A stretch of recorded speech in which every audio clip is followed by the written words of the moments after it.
On a whim, I said, wouldn't it be really cool if we had some chickens? And then the next thing I know, we had a chicken coop and we had started with 3 chickens. And that was about 3 years ago now.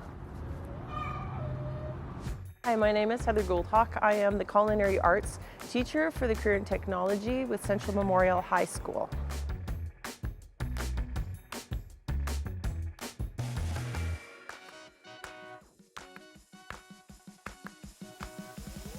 I love the fact that for a lot of the kids that get involved, they've never seen a chicken in person, let alone been able to hold one. So it really gets them involved with another level of animal care, makes them realize that there is possibilities for them as career in agriculture, anywhere from large animal down to poultry.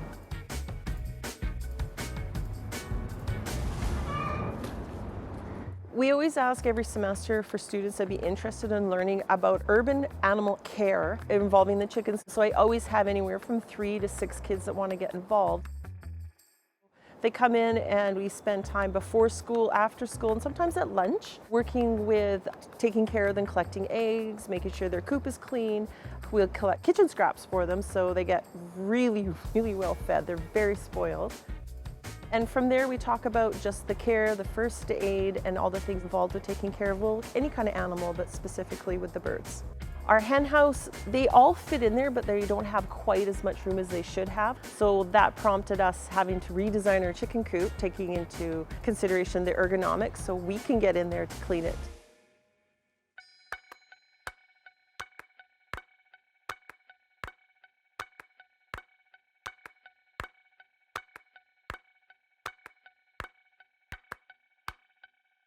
We looked at a bunch of new things, so our job was to look at some of the more physical attributes of the coop.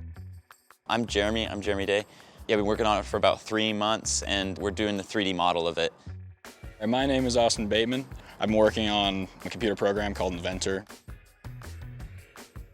The coop itself, we had to make it a lot bigger due to regulations and stuff. The chickens needed more space. We lifted the coop off the ground a little higher so that it's easier to get into the coop. One of the problems that the main caretaker of the coop had was cleaning it. It was hard to get in there and clean out some of the flooring. So we raised it up off the ground higher and then made the door a lot larger so that they could get in there. Because we've made the footprint quite a bit larger, they have more space in the coop and then under the coop so that they have more covered outdoor space as well. We also had to make sure it was big enough for the chickens to have some ventilation so they would be healthy while living in the chicken coop during like colder climates and whatever where they can't necessarily come outside as much. The current chicken coop has a problem with ventilation. It has no windows and it's boxed in a lot. Like even the roof, we wanted to make sure everything slid off one way. It doesn't slide in front of the door, it slides behind the door. So that way you can get inside easier. Like rain doesn't get in as easily, so there's a little overhang on one side so rain can't get inside the wall so the chickens don't have a wet space to live, right? We don't want any of that kind of stuff happening.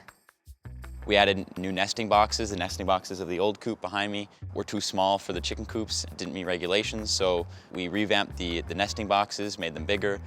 The other half of our group worked on some automation pieces, so automating heating and stuff.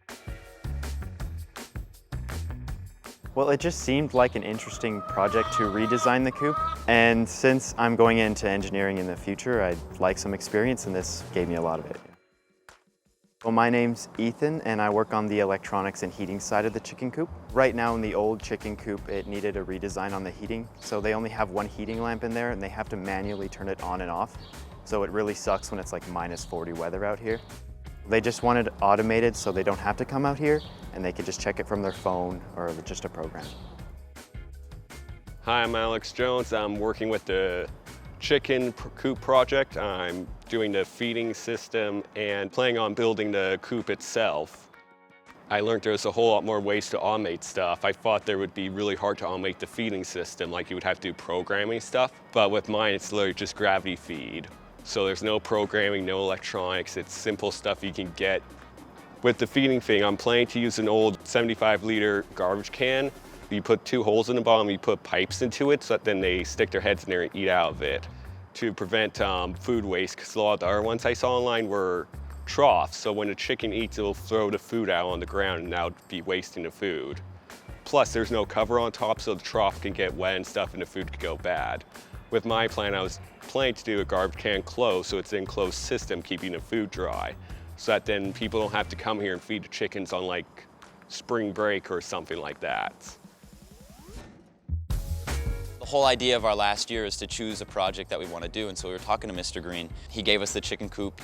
He was talking about some hydroponic stuff, and so we had all these different options, and honestly, any of those interested me. I thought all of those were so cool because I think it's really cool to grow your food where you are. That really interests me. It's something I want to look into going forward in the future for sure.